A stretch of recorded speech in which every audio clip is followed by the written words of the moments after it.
Hello and welcome to Space Money Talks. Today I'm talking to Billy Burrows, Director of Retirement Intelligence, about Robo-Advice. Hello Billy. Can you just tell me, do you think first of all, are robots the answer to retirement planning, robo-advisors? Well, the simple answer is no. I think a longer answer is it really depends on what we mean by robo-advice.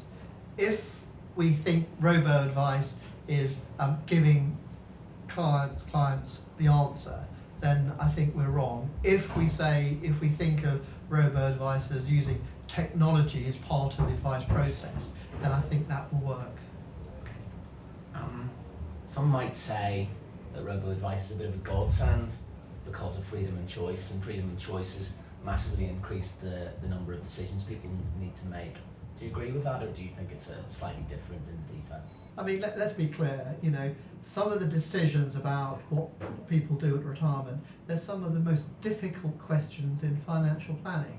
And to expect a robot to give people the answer, I think is living in cloud cuckoo land.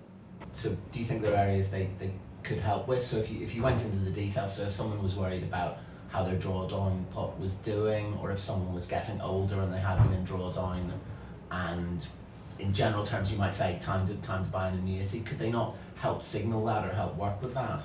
Well, that's right, but I mean, again, that's my point, sort of part of the process.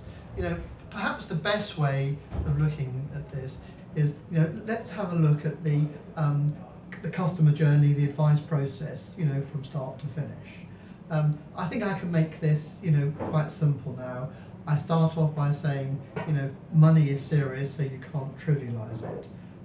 But if you look for most people, it's a three-step process.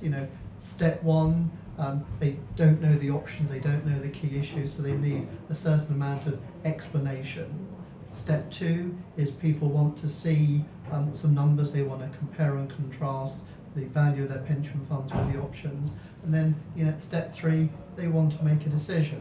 Now, I think you can do a certain amount of automation of information. Certainly, robo-advice is helpful in comparing and contrasting the numbers.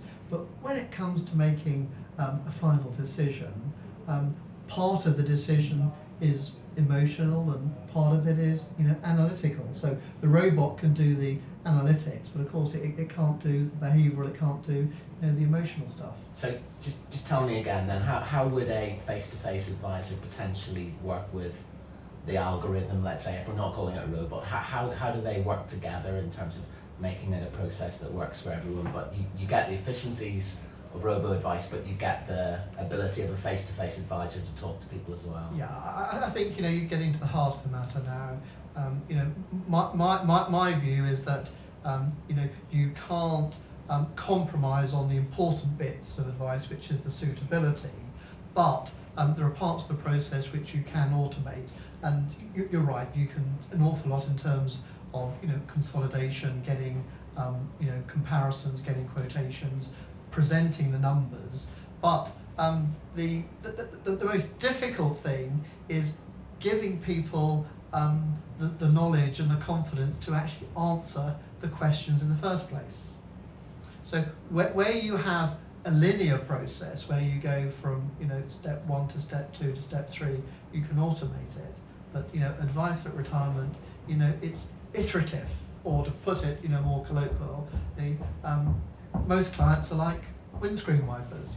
1 minute they want to do this, the next minute they want to do that, and they go backwards and forwards. So of course one of the skills of the advisor is where do you stop the windscreen wiper? And in this particular world of retirement options, it's not black and white, an annuity or a drawdown anymore. It's a combination of the two, and these combinations are quite nuanced and tailored to individual circumstances. Okay, thank you Billy for talking to Space Money Talks. Thanks.